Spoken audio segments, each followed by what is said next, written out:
Non. C'est vraiment important que chacun de nous, tous ceux qui sont là ce soir, prennent un temps pour venir au culte mercredi. Il y a un message important que nous allons partager. Ce matin, je vais parler, le thème sur lequel je vais m'entretenir avec vous, je l'ai intitulé « Le temps de l'accomplissement est arrivé ». Est-ce qu'on peut le dire ensemble? Ou encore, le temps de l'accomplissement arrive. Je préfère arrive. Est-ce qu'on peut le répondre? Arrive. Dis ça à ton voisin. Non, je n'entends pas. Alors dis avec moi, le temps de mon accomplissement arrive. C'est important ce matin de prier par rapport à cette parole. Je pense que c'est le pasteur Clarisse qui a abordé cela un peu dans le commentaire qu'elle donnait. Quand nous parlons de l'accomplissement, il y a 5 synonymes. L'accomplissement signifie l'aboutissement. Quand on dit l'accomplissement, on fait allusion à l'aboutissement. Quand on parle de l'accomplissement, on fait aussi allusion à l'achèvement. Aboutissement, achèvement. Quand on parle de l'accomplissement, on fait allusion à la concrétisation.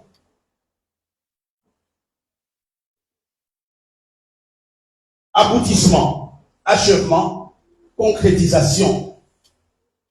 Quand on parle de l'accomplissement, on fait allusion à l'exécution.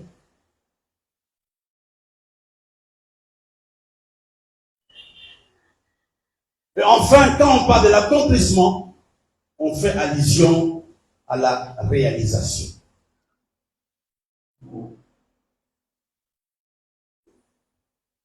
Le premier réflexe qui arrive, quand nous parlons de l'accomplissement, il y a une chose que j'aimerais que vous disiez. Quand nous parlons de l'accomplissement, il y a une chose qui me vient directement à l'esprit. C'est l'esprit de l'achèvement.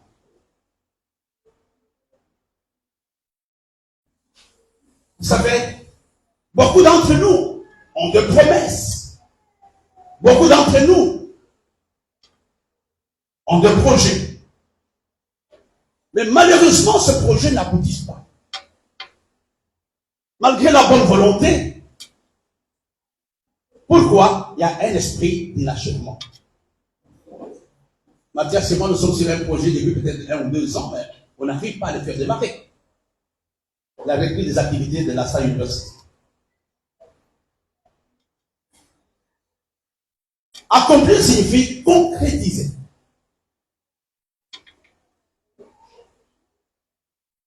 Accomplir signifie exécuter. Accomplir signifie réaliser. Et accomplir signifie s'acquitter de quelque chose. Nous allons prendre quelques textes dans la parole de Dieu.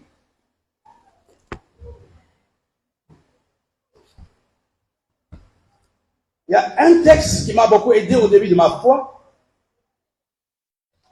Les gens qui me connaissent savent que j'ai beaucoup utilisé cette parole. Ce sont les paroles révélées de la cousine de Marie-Élisabeth. Lisons ensemble dans le livre de Luc, chapitre 1, verset 45. Luc 1, 45. Si vous avez trouvé, on va les lire ensemble. Je n'avais été trouvé que tu lises. Luc 1, verset 45. Avez-vous trouvé? Luc 1, 45. Je n'avais que tu le trouves et que tu le déclares. À deux, nous allons une fois et deux. Heureux ceux qui a cru, parce que les choses qui ont été dites de la part du Seigneur auront leur accomplissement. Donc nous voyons ici, mes frères et sœurs, que le problème de l'accomplissement ne dépend pas toujours de Dieu. Il y a la part de l'homme. Et si on nous dit, heureuse la personne qui a cru, parce que cette personne verra quoi? L'accomplissement. C'est le mois de l'accomplissement. Il y a deux autres textes. Un autre plutôt avant de continuer. Allons dans le livre de Luc.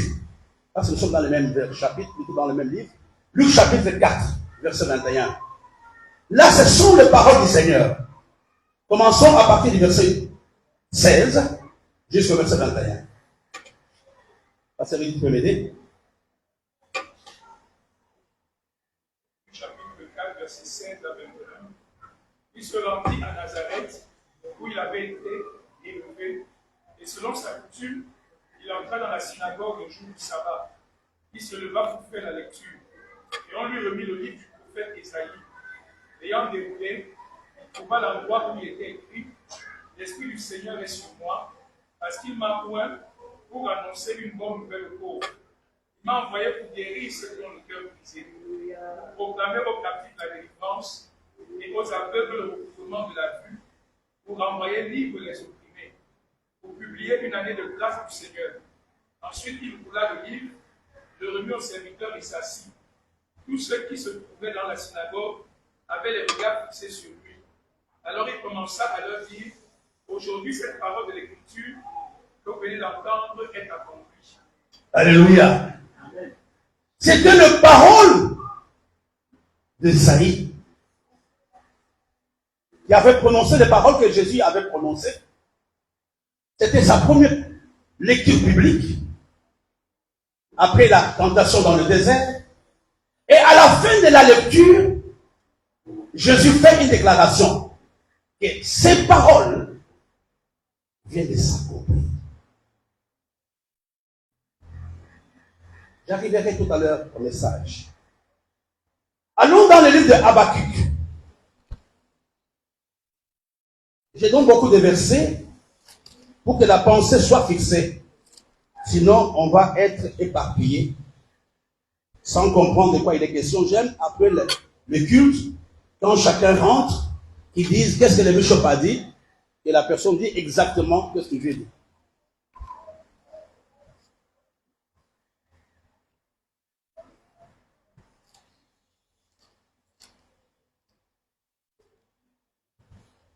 Voilà, allons dans le livre de Habakkuk, au chapitre 2, verset 2 jusqu'au verset 3. Pasteur Réli, parce que vous êtes le lecteur de ce matin. Habakkuk 2, 2 à 3. Un de vous, celui qui peut lire. Habakkuk 2, verset 2 à 3. L'Éternel m'adressa la parole et il dit: Écris la prophétie, grave-la sur les tables, afin qu'on la lise couramment. Car c'est une prophétie dont le temps est déjà fixé. Elle marche vers son terme et elle ne mentira pas. Si elle tarde, attends-la, car elle s'accomplira certainement. Tout ce que Dieu te promet, tout ce que Dieu dit à ton sujet, doit certainement s'accomplir. Même si aujourd'hui, je ne vois pas encore la matérialisation, je dois d'abord croire à ce que Dieu m'a dit et m'attendre à l'accomplissement. Vous savez, entre la parole de Dieu et l'accomplissement, il y a un temps.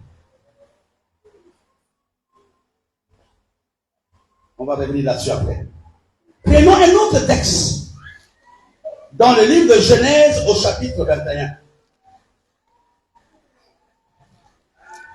J'ai introduit le grand message de mercredi. Genèse chapitre 21.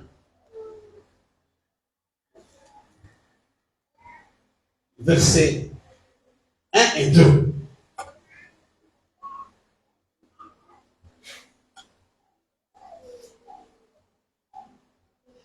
Genèse 21, versets 1 et 2. L'Éternel se souvint de ce qu'il avait dit à Sarah: et l'Éternel accomplit pour Sarah ce qu'il avait promis. Sarah devint enceinte, elle enfanta un fils à Abraham dans sa vieillesse, au temps fixé dont Dieu lui avait parlé. La Bible nous dit que l'Éternel s'était souvenu de Sarah. Est-ce que Dieu avait oublié Sarah? Non, Dieu n'oublie pas. Quand on dit Dieu s'était souvenu, ça signifie tout simplement Dieu avait visité d'une façon spéciale Sarah. Et vous comprenez ce matin, ou ce mois de septembre, nous prions pour que Dieu nous visite. Et quand Dieu s'était souvenu de Sarah, et Dieu alors avait accompli ce qu'il avait promis à Sarah. Et je voudrais dire à quelqu'un que l'accomplissement n'a rien à faire avec le cas dans lequel tu te trouves. Quand Dieu veut accomplir, ça ne dépend pas de ton intelligence.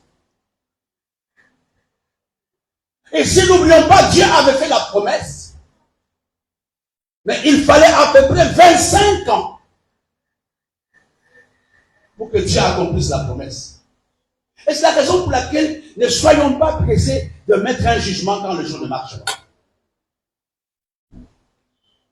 Sarah et Abraham ont attendu 25 ans. J'ai regardé dans la Bible le temps que Joseph avait fait entre le moment qu'il avait reçu le songe et le moment qu'il est devenu Premier ministre. Il s'était passé 20 ans. C'était un jeune, un peu de l'âge de Loïc. Loïc a aujourd'hui 18 ans. Mais Joseph a eu le songe à 17 ans. Mais c'est autour de 37 ans qu'il va être Premier ministre en Égypte. J'aimerais parler à quelqu'un. Ne désespère pas. Il y aura accomplissement. Et puis si c'est Dieu qui l'a dit, que Dieu le ride ou pas, tu vas te marier. Si c'est Dieu qui l'a dit, que tu puisses avoir une église de 2 ou 3 personnes, la chose arrivera comme tu as dit. Si je parle à quelqu'un ce matin. Alors, il y a une chose que j'aimerais vous donner ce matin. Il n'y a pas accomplissement s'il n'y a pas eu de promesse. Pour que Dieu accomplisse, il faut au préalable dire quelque chose ou promettre quelque chose. Si Dieu ne t'a rien promis, il n'y aura pas d'accomplissement. Mais je vais te donner la réponse à cette préoccupation. Si Dieu ne m'a rien dit, en particulier, sur quoi j'ai pris, sur les promesses de la Bible. Dieu m'a fait une promesse par rapport à ma santé. Dieu m'a fait une promesse par rapport à mon mariage.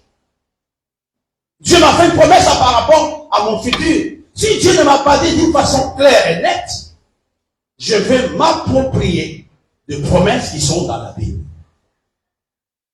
Alléluia. Pour qu'on ait accomplissement, il faut au préalable connaître promesse.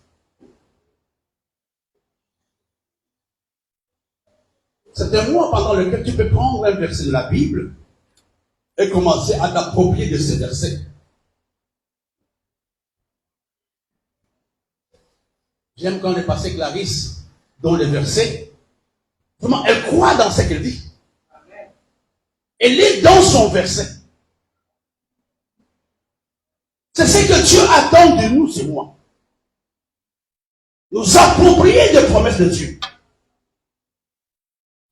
Quand nous parlons de la promesse divine, ça veut dire quoi concrètement? La promesse divine signifie tout simplement la parole de Dieu. La promesse divine, c'est la parole de Dieu. Et je vais te donner 7 petits points par rapport à la promesse de Dieu. La première chose que tu dois garder à l'esprit ce matin, c'est de savoir que Dieu est fidèle. Dieu est fidèle, mon frère. Les hommes peuvent t'abandonner, les hommes peuvent ne pas faire ceci pour toi, mais ce que Dieu a dit finira par arriver. La première chose par rapport aux promesses de Dieu, c'est de savoir, en âme et conscience, là où tu te trouves, que ton Dieu est fidèle. Et à partir de si la prophétie, si la promesse de Dieu tarde à venir, toi fais quoi? Attends-la. Dans la plupart des cas, nous sommes agités parce que nous ne savons pas attendre. Dieu a fait la promesse, avait fait la promesse à Abraham, et je te donnerai un fils. Abraham regarde à son âge, Abraham regarde à son temps, à son âge et à son corps. Et je pense que le soir, il avait des insomnies. Et puis un jour, il propose à Dieu, il dit, écoute, comme tu es un Dieu qui a échoué, je propose mon serviteur Eliezer, qui va être mon héritier. Dieu lui dit, non, Abraham, ça sera un enfant qui vient de toi. Et on avait sa femme qui était intelligente. Quelqu'un me disait hier, il faut savoir qui te conseille. Et Agar, plutôt Sarah dit, écoute, moi là je regarde, les règles sont parties, je suis fatigué, même toi-même d'ailleurs, tu te regardes. Je te donne ma servante Agar. Quand nous ne savons pas attendre le temps de Dieu, nous risquons de prendre de mauvaises décisions. Pour qu'on ait accomplissement, il faut d'abord au préalable avoir la promesse de la parole de Dieu. Et je vais donner le premier point. Dieu est un Dieu fidèle. Quand je dis c'est un Dieu fidèle, je dis tout simplement, Dieu tient à sa parole. Dieu s'engage à sa parole. C'est ça les paroles que Marie nous a données tout à l'heure. Souviens-toi du contrat. Le terme du contrat. Le terme du contrat, c'est un ensemble de paroles écrites dans lesquelles les deux parties s'engagent. Et la Bible nous dit quelque part, je parle à quelqu'un, si vous êtes infidèle, mais Dieu est fidèle. Dieu est un Dieu qui tient à sa parole. Les gens viennent me voir, tel prophète avait dit, tel pasteur était passé au rocher, il avait dit, Bishop, on ne voit pas tout cela. Dieu ne nous révèle pas le timing de l'exécution d'une prophétie. C'est la raison pour laquelle dans le monde ordinaire, nous parlons de l'accélération. C'est une supplication. Parce que chaque prophétie a un timing. Et le timing, c'est Dieu qui le connaît.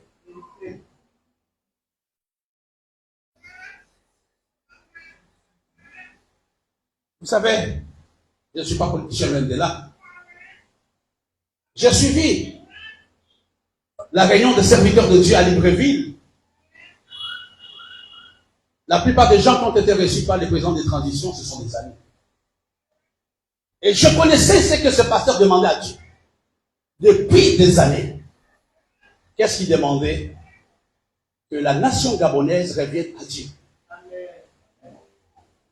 Et la première réunion du président de transition avec le pasteur, il a dit publiquement, je suis chrétien et je remets ce pays à Dieu. Amen. Il fallait attendre le temps de Dieu. La troisième réalité que j'aimerais que tu retiennes, c'est que Dieu dit, il le réalise. Quand Dieu te dit que tu es guéri, crois à la guérison, même si encore dans ton corps, il y a les symptômes, il y a les séquelles de la maladie. C'est que Dieu dit, il le réalise. Dans la prière, je ne regarde pas au banc vide. Dans la prière, je regarde à la prophétie qui avait été faite. Il y a un arbre qui est en train de pousser, un arbre verdissant.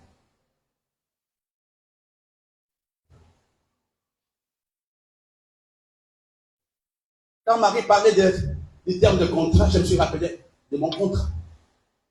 Où Dieu m'avait dit, je t'envoie vers un peuple rebelle, mais je ferai ton front dur.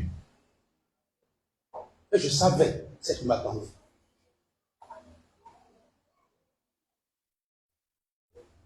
Ce que Dieu dit, il le réalise. C'est quoi la promesse? La promesse est un acte unilatéral de Dieu,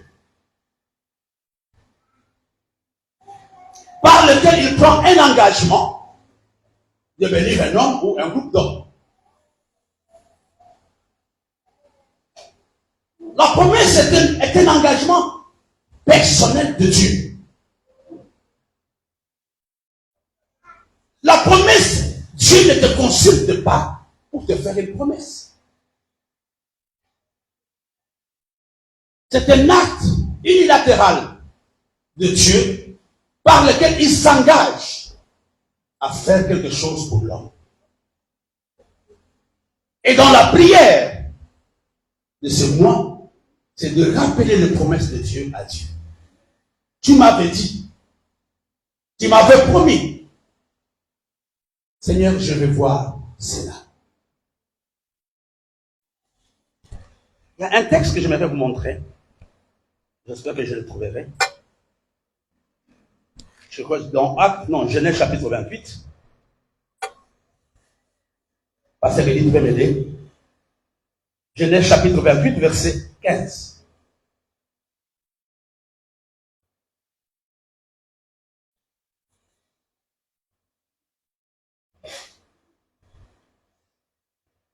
Voici, je suis avec toi. Je te garderai partout où tu iras, et je te ramènerai dans ce pays, car je ne t'abandonnerai point, que je n'ai exécuté ce que je te dis. Je ne peux pas t'abandonner avant que je ne puisse accomplir ce que je t'ai dit.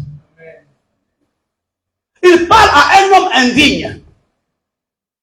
Il parle à un homme qui avait volé le droit d'aînesse de son frère. Il parle à un fugitif qui désespère.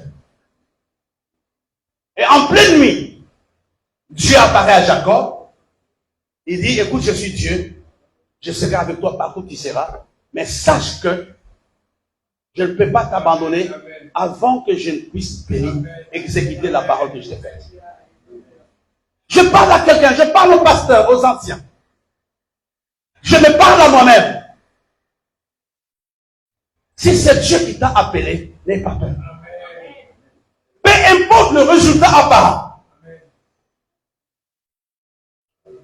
Peu importe le coup dans lequel tu te trouves.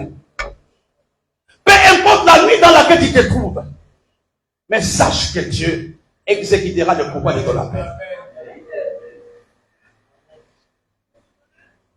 Et souvent,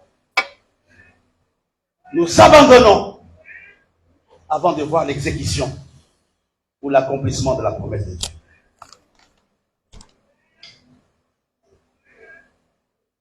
Généralement, aussi souvent, les promesses de Dieu sont toujours accompagnées d'encouragement. Quand Dieu te fait une promesse, dans plus de 90% des cas, ce sont des paroles d'encouragement. Frères, soyons ces chrétiens qui encouragent les autres. Soyons cette église qui encourage les autres. Soyons ces anciens qui applaudissent pour les autres et non qui sont aigris pour les autres. Alléluia. Amen. Les paroles de Dieu, les promesses de Dieu sont toujours accompagnées d'encouragement.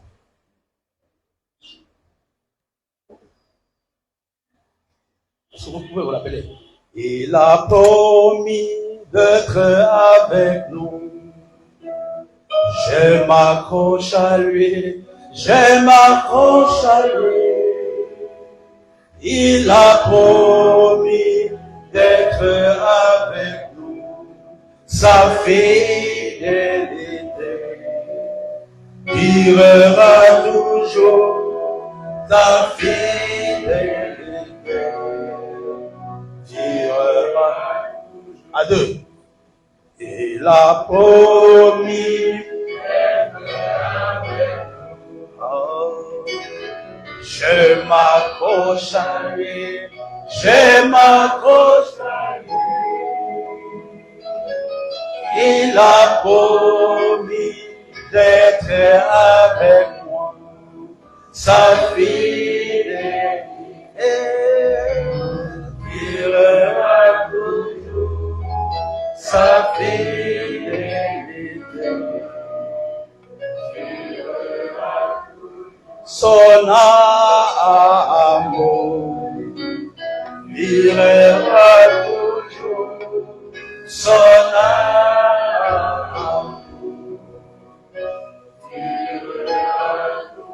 Dis quelque chose à Dieu avant que je continue. Seigneur, tu as promis.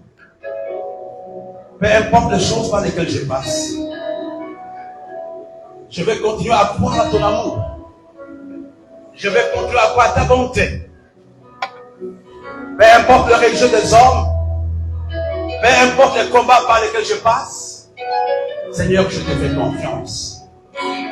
Tu as promis d'être avec nous. Tu l'avais promis à Jacob. Mais Seigneur, ce matin, l'Église attend que tu accomplisses ce que tu nous as promis. Mon frère et ma soeur, nous nous attendons à notre miracle, à notre bénédiction, au nom de Jésus. Amen. Les promesses de Dieu sont l'assurance de Dieu. Quand nous parlons de promesses de Dieu, nous faisons allusion à l'assurance que Dieu donne. Nous faisons allusion à l'assurance que Dieu donne. Quelle assurance?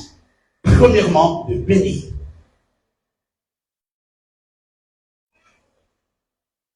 L'assurance que Dieu donne de bénir. L'assurance que Dieu donne de soutenir. L'assurance que Dieu donne de protéger. L'assurance que Dieu donne de sauver. L'assurance que Dieu donne de guérir. J'aimerais ce matin que tu réalises que la promesse de Dieu est vraiment une assurance ou une garantie que Dieu te donne. Et rappelle à Dieu cette assurance. Il a promis de te bénir, il le fera. Il a promis de te soutenir, il le fera. Il a promis de te protéger, il le fera. Moi et ma maison, nous servirons l'Éternel. C'est sur cette promesse que je m'appuie pour réclamer le salut de mes enfants qui ne connaissent pas encore Dieu.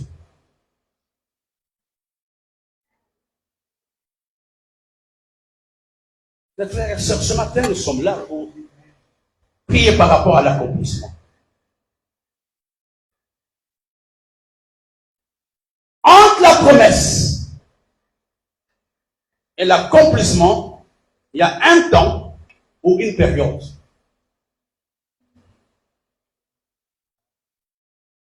Quand je préparais la réunion, je regardais le temps de l'accomplissement pour certains serviteurs de Dieu, de la Bible. Nous avons vu le premier cas. Le cas d'Abraham, il fallait 25 ans pour que la promesse s'accomplisse. Le cas de Joseph qui a eu le songe quand il avait 17 ans. Il fallait 20 ans pour que la promesse s'accomplisse. Pour le cas de l'apôtre Paul, quand on l'appelle, Dieu lui dit, celui-ci est l'instrument que je me suis choisi pour servir. Il lui restait 15 ans avant que les paroles que Dieu lui avait données s'accomplissent. Pourquoi tu es en train de déprimer? Dieu t'a dit ça il y a l'année passée. Et aujourd'hui, tu veux t'arrêter et rentrer dans le monde. Si Dieu l'a dit, j'aimerais que tu puisses avoir, je peux te donner le apaisement et ce que Dieu dit est vrai. Il ne peut pas changer. Dieu ne peut pas permettre que tu quittes ton emploi, que tu hypothèques ta jeunesse pour t'amener mourir de faim dans l'église, pasteur. C'est pas possible.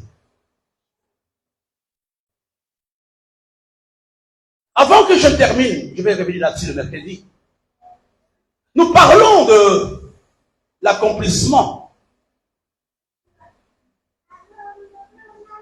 Mais j'aimerais dire à quelqu'un, pour que l'accomplissement arrive, il faut que l'homme s'y prépare.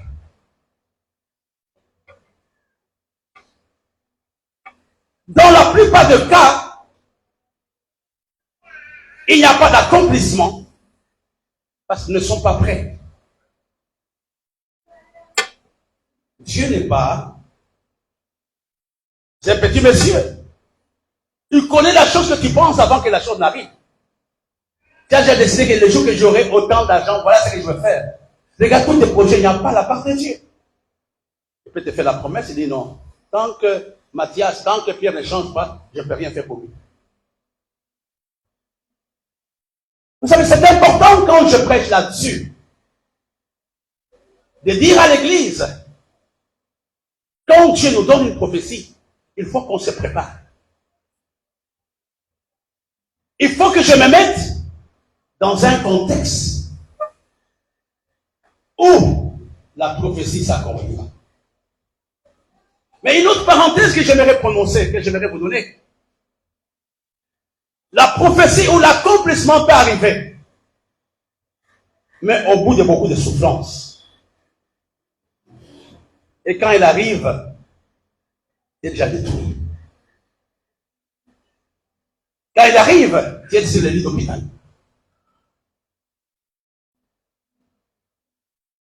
Qu'il n'en soit pas ainsi pour nous. La Bible nous parle d'un cas particulier. Quoi, dans le livre de 2 rois? Non. C'est 2 rois, je crois. C'est 2 rois. 2 rois chapitre 7. L'officier du roi. Le prophète a déclaré une parole. Il a fait une promesse. Que demain à 7 heures, les choses vont changer au rocher. Mais il y avait un homme très intelligent dans la salle. Il a dit, mais ces choses vont arriver comment? Et le prophète lui a dit, qu'est-ce qu'il avait dit? Tu le verras, mais tu ne verras pas quoi? Tu n'en mangeras pas. Cet homme a vu l'accomplissement de la promesse, mais il est mort le jour de l'accomplissement. C'est pour nous dire quoi? On doit se préparer. Une autre personne a vu l'accomplissement en étant muet. C'était Zacharie. Dieu lui dit, tu auras un enfant. Il a dit, mais comment ça va arriver? Et Dieu l'a frappé. Il est devenu muet.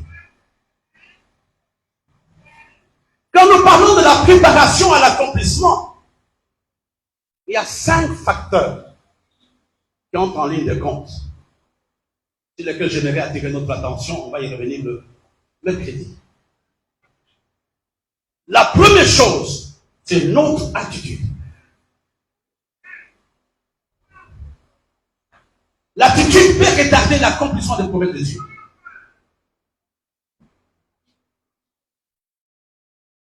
Il faut avoir l'attitude de foi. Il faut avoir l'attitude d'un homme optimiste. Ton attitude peut t'empêcher de voir l'accomplissement ou peut retarder l'accomplissement.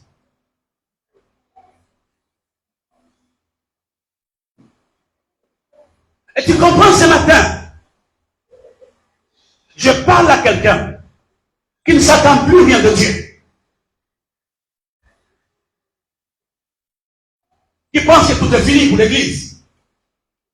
Frère, tu te trompes. Le petit là que tu négliges, Dieu nous a donné un exemple ce matin. Si on ne fait pas attention, dans 4 ans, on ne saura même plus prêcher. Ce sont ces enfants qui vont prêcher.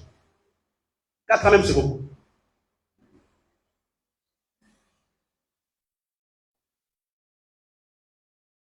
Ils se préparent, ces enfants. Ils sont plus instruits que nous. Ils sont sur l'internet, ils regardent.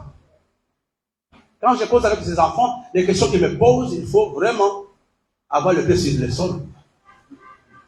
Vous savez, aucun adulte ne m'a parlé de mon alliance ici. Personne ne m'a parlé de ça.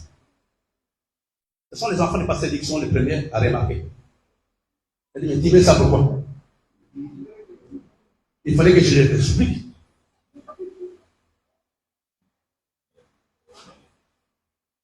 Je voudrais t'encourager ce matin à maudire toute forme d'incrédulité dans ta vie. C'est à cause de ton incrédulité que tu ne prends plus au sérieux la vie chrétienne. Tu peux venir quand tu veux. Il n'y a rien, il n'y a aucun domaine dans lequel tu es sérieux. Si tu pensais que Dieu était sérieux, que Dieu était un Dieu d'accomplissement, il y a des attitudes que tu devrais proscrire de ta vie. Alléluia. Amen. Alléluia. Amen. La première chose, c'est l'attitude. Non seulement l'attitude par rapport à ce que les gens voient, mais surtout l'attitude intérieure. Il y a des gens qui prient, mais qui ne voient pas le miracle parce que le cœur est mauvais. Parce que le cœur est mauvais, méchant. Mais comment veux-tu que Dieu accomplisse sa parole dans ta vie? Quand dans ton cœur il y a la rancune, il y a la haine. Tu peux chanter, tu peux modérer, tu peux faire un tas de choses, mais il n'y aura pas accomplissement de la parole de Dieu dans ta vie parce que tu n'es pas vrai.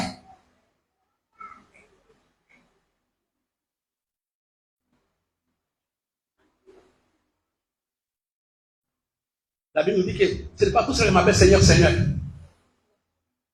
Ils vont entrer dans le royaume des cieux. La préparation spirituelle dont je parle fait aussi le cœur, la gestion de notre cœur au quotidien fait partie des choses qui peuvent m'empêcher de ne pas voir le miracle de Dieu dans ma vie. Regarde, tu sauras exactement quel est ton état de cœur. Quand quelqu'un est béni, comment tu le regardes? Quand quelqu'un est élevé, comment tu le regardes? C'est avec joie ou pincement.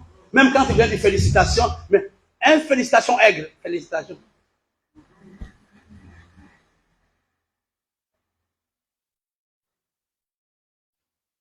La première chose, c'est l'attitude.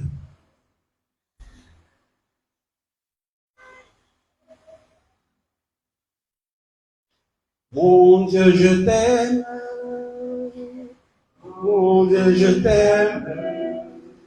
Mon Dieu, je t'aime. Tu es mon papa. Mon Dieu, je t'aime. Mon Dieu, je t'aime. Mon Dieu, je t'aime. Tu es mon papa.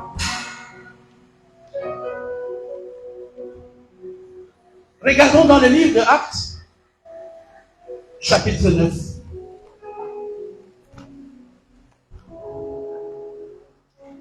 Actes chapitre 9.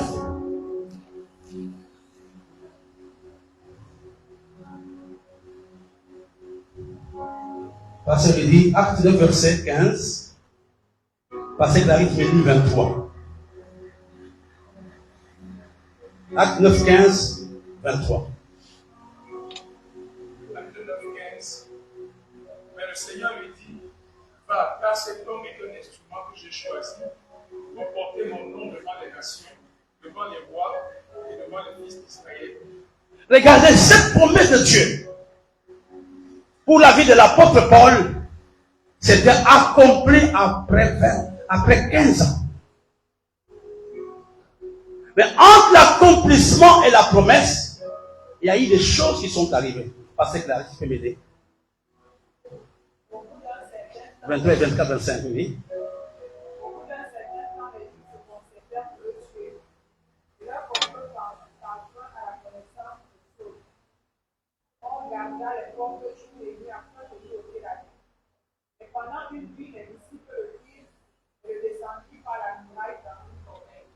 Écoutez, frère, Paul a la promesse, il est au courant.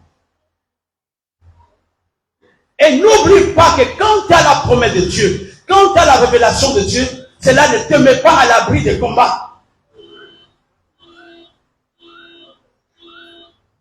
Pourquoi nous avons ça? Parce qu'il y a la promesse. La promesse attire le combat. Le texte que nous venons de voir avec le pasteur Clarisse, Paul a l'onction. Le cher pasteur, qu'est-ce qu'on a fait pour lui? Verset 23, 25. Hein?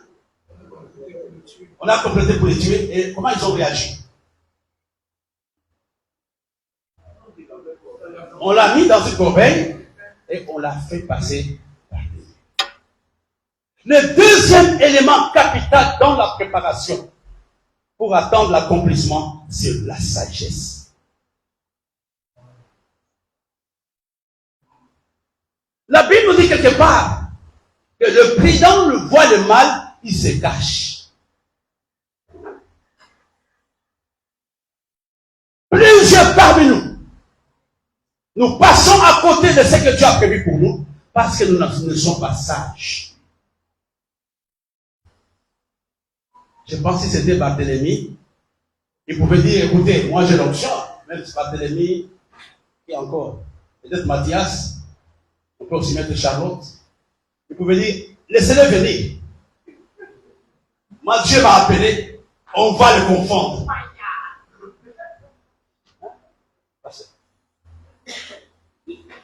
Alors, Charlotte, Mathias et Barthélemy seraient là, au front. Et on veut te Dieu dire, non, on va le confondre. Le manque de sagesse. Dans la vie, il faut la prudence. Le manque de sagesse. La sagesse dans notre vécu quotidien.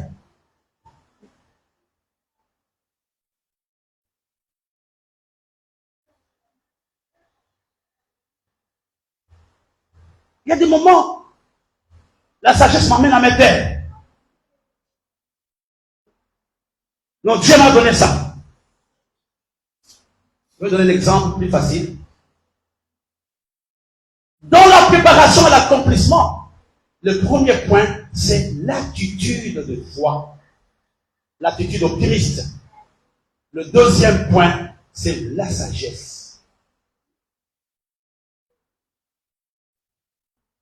Avant que je ne vienne ici, j'étais pasteur aux amis.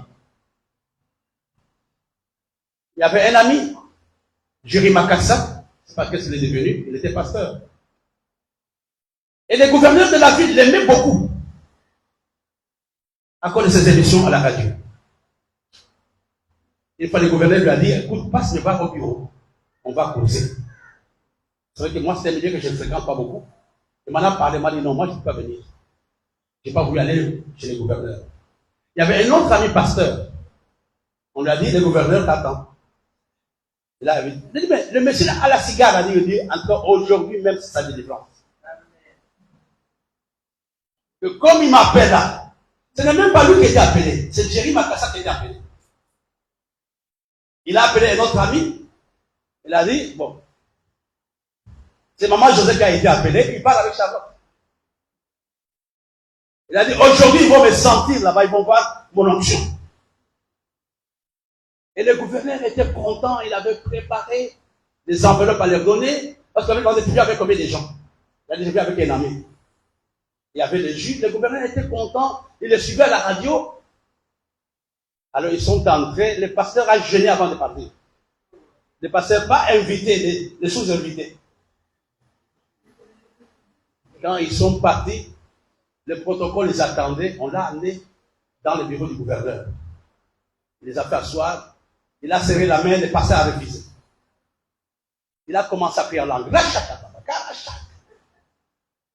Le monsieur avait sa cigare. Aujourd'hui même, il sera délivré. Le gouverneur n'a rien compris. Il a juste fait une petite sonnerie. La garde est entrée. Il a dit, prenez ce fou. On l'a fait sortir. Il a mis au cachot 3 jours. Le gouverneur a causé avec la personne qui était invitée. Qu'est-ce qui avait manqué à ce pasteur? La sagesse. Mais frère, dans la vie, c'est une chose dont on a besoin. Quand Dieu apparaît à Salomon, Salomon lui a demandé la sagesse. Il faut la sagesse dans la gestion de nos relations quotidiennes.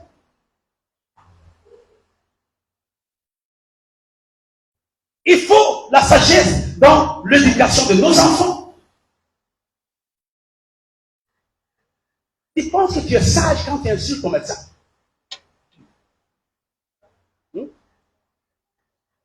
Tu penses que tu es sage quand tu maltraites tes domestiques? Les gens qui ont ta vie entre leurs mains. Les gens qui savent quand tu dors et quand tu te lèves.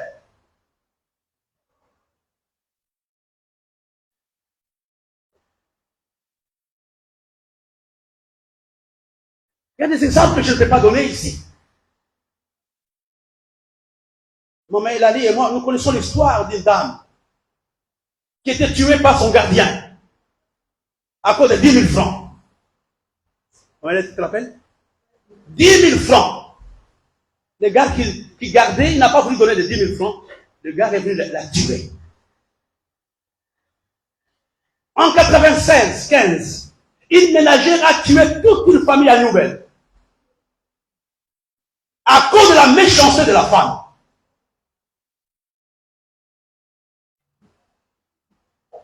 Il a écouté la durée de sa vie. Parce qu'il n'avait pas, la femme n'était pas sage. Le manque de sagesse ou la sagesse n'est pas synonyme d'être faible.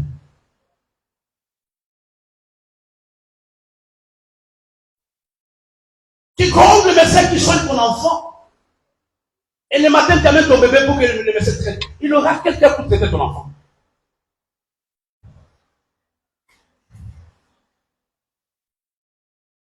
Le père de ton enfant, il te donne 50 000 au lieu de te donner 100. Tu parles le fait licencier de ton travail. Même les 50 que tu avais, tu les auras plus.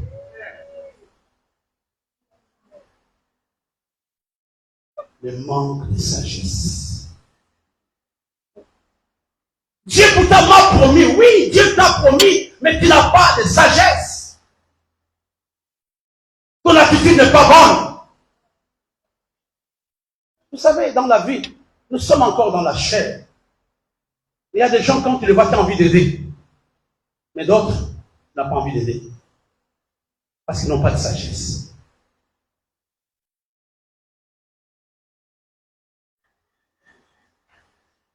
Ceci est valable même dans la vie conjugale. La sagesse. J'étais jeune pasteur quand maman Elali m'a donné cette leçon. Il me dit, pasteur, il ne faut jamais humilier une femme. Quand elle entre dans la rébellion, ça sera plus que beaucoup à l'âme. Tu te rappelles encore? J'étais jeune pasteur, 40 ans à l'époque. Et souvent, c'est ce qui se passe avec le mari que nous sommes. On n'a aucun respect pour nos femmes. Et le soir, tu veux monter sur elle. Et tu es surpris que la femme est devenue frigide à cause de ton manque de sagesse.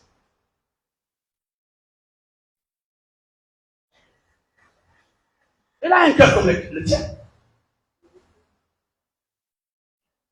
Tu l'as insulté toute la journée. Cochon, ceci. Je l'ai dit pourquoi je t'ai épousé. À minute la réveille. Qu'est-ce que tu auras de cette femme? Tu insultes ton mari toute la journée. Et les autres disent, chérie, je n'ai pas l'argent pour aller au salon. Tu n'as pas quel argent?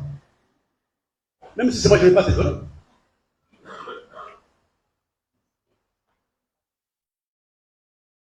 Je parle à quelqu'un ce matin. Vous savez, Jean-Baptiste était le prophète selon Dieu. Mais il a écourté la durée de son ministère. Il avait manqué de sagesse envers Hérode. Mais Paul, quand il avait parlé au gouverneur Félix, avant de le reprendre, il a d'abord loué, c'est toi qui as conçu notre vie, ainsi de suite. C'est vers la fin qu'il fait la remarque.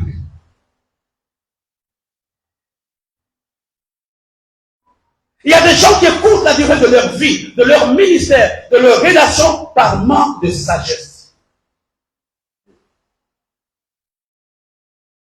Et qui ne voient pas l'accomplissement de ce que Dieu a pour eux. Le troisième élément dans la préparation, c'est le pasteur Élie qui l'a dit, c'est la prière. La prière amène l'accomplissement.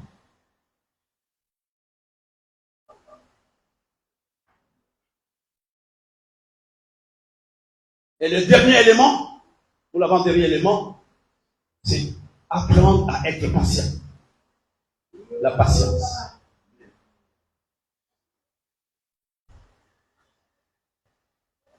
Le message de ce matin est un message d'encouragement.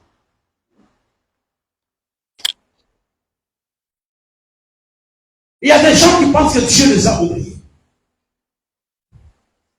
Il y a des gens qui pensent que Dieu est un puissant incapable. On sait qu'il a promis de faire. Et Habakkuk nous le dit, c'est la prophétie tarde. Toi, attends-la.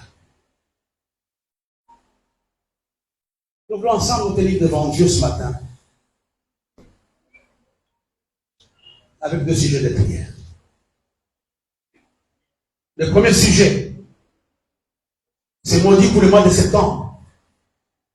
Avant que le passé ne décrit tout esprit d'achèvement, tout esprit d'échec. Et parmi les éléments aussi qui nous aident à nous préparer, c'est l'action. Après la prière, l'action. Ce matin,